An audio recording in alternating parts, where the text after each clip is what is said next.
আপোনালোকে চাই আছে আমাৰ এই বিশেষ অনুষ্ঠান Manoj Gogoi the wild life warrior.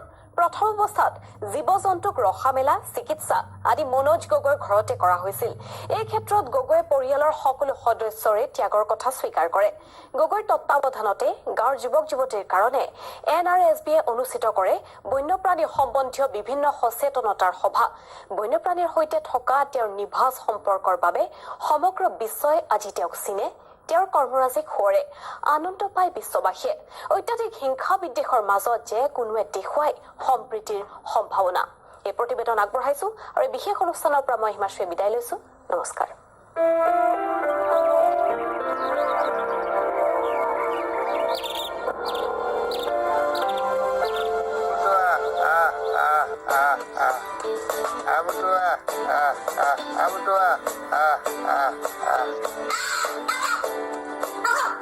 মাতিলেই বনৰ চৰাই উৰি আহি তেওঁৰ হাতত পৰে।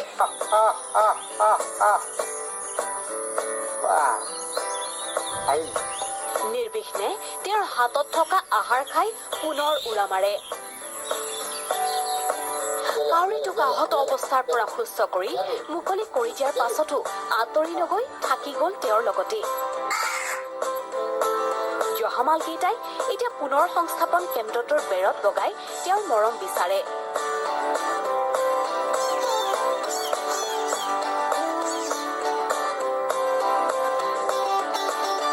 দৌৰি আহে হৰিণাৰ পোৱালিটো। হলু বান্দৰটোৱে তেওঁৰ কোলাত বহি পুৱাৰ আহাৰ গ্ৰহণ কৰে।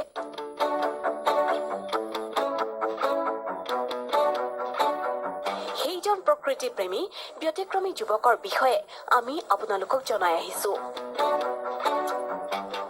অসমৰ যুৱকদ্বয় ধৃতিমান কাকতি আৰু ৰক্তিম হাজৰিকাৰ দ্বাৰা পৰিচালিত দ্য মেন হু স্পীক্স নেচাৰ ডকুমেণ্ট্ৰীখন আধাৰিত মনোজ গগৈৰ ওপৰত সকলো দিশৰ পৰা অতি উচ্চ পৰ্যায়ৰ ডকুমেণ্ট্ৰীখন। প্ৰেমী মনোজ গগৈয়ে পৰিৱেশৰ প্ৰতি লোৱা বিভিন্ন কাৰ্যসূচী যেনে মাতৃহাৰা আৰু আঘাতপ্ৰাপ্ত জীৱ-জন্তু, সাপ, চৰাই চিৰিকটিৰ লালন পালন আৰু চিকিৎসা। তেওঁ সমাপন কৰা উদ্ধাৰ আৰু পুনৰ সংস্থাপন অভিযানসমূহৰ ৫৬ ছেকেণ্ডত বৰ সুন্দৰকৈ সন্নিৱিষ্ট কৰা হৈছে ডকুমেণ্ট্ৰীখনত। সচৰাচৰ ডিস্কভাৰী আৰু জিঅ'গ্ৰাফী চেনেলতহে এনে দেহ আৰু মন শিহৰিত কৰিব পৰা দৃশ্য দেখিবলৈ পোৱা যায়। ইয়াৰ উপৰিও ২০১৯ চনত গ্ৰাছ নামৰ সংগঠনটোৱে তেওঁক প্ৰদান কৰিছে গ্ৰাছ গ্ৰীণ এৱাৰ্ড। শেহতীয়াকৈ ইণ্ডিয়ান ষ্টাৰ এৱাৰ্ডেও মনোজলৈ আগবঢ়ালে ইণ্ডিয়ান ষ্টাৰ পেশ্যন এৱাৰ্ড 2019ৰ সন্মান।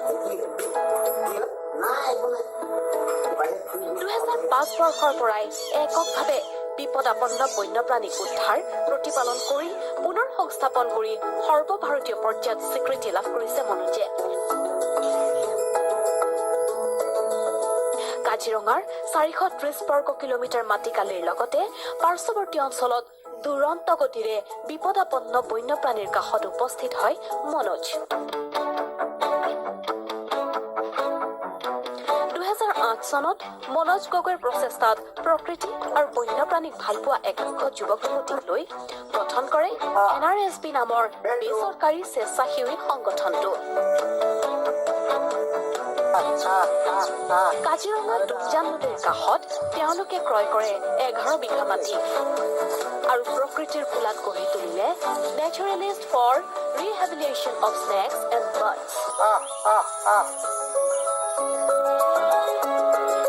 তাতেই মনোজে উদ্ধাৰ কৰা বিপদাপন্ন বন্যপ্ৰাণীসমূহ প্ৰতিপালিত হয়।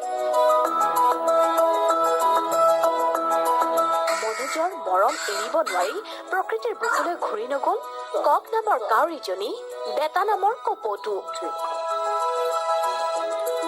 দেহাদেহী নামৰ জহামালটো আৰু কেঁকু সাপকেইটাৰ বাসস্থানো এতিয়া NRSBয়ে।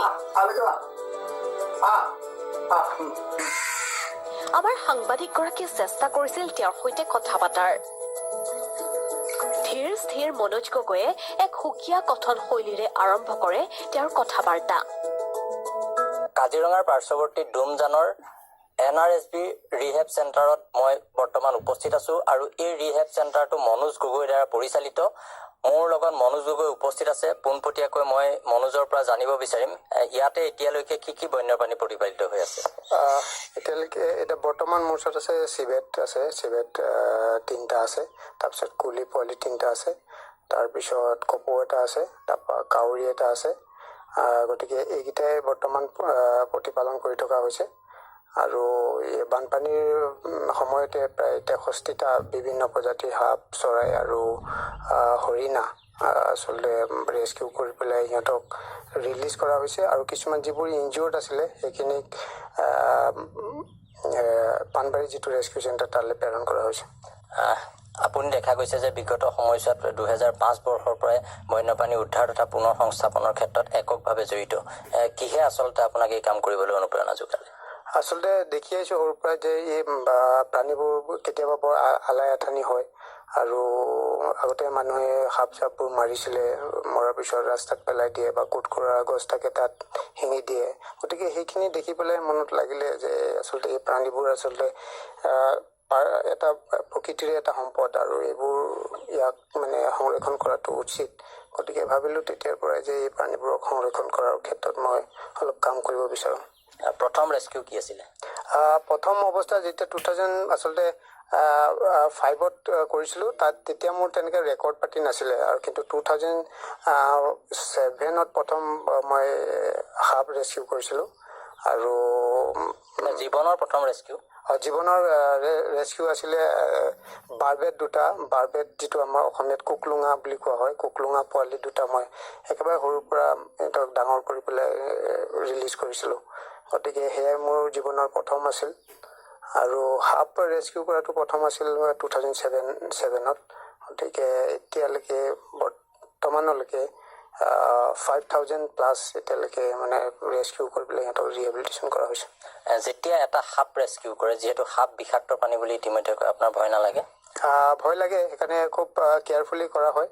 আৰু কেতিয়াবা অসুবিধাৰ সৃষ্টি হয়, বিভিন্ন সময়ত বিভিন্ন জেগাত এই প্ৰাণীবোৰ সোমাই থাকে, কষ্ট হয়।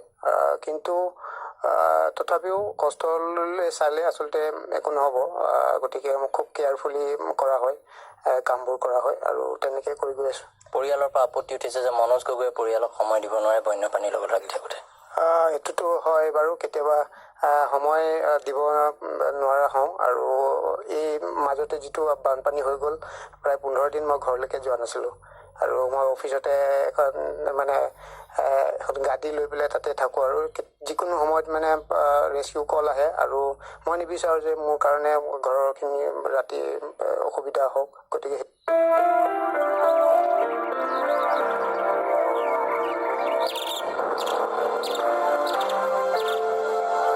বতৰ বৰ অপূৰ্ব, আজি অলপ বিৰিয়ানী লাগে খাব।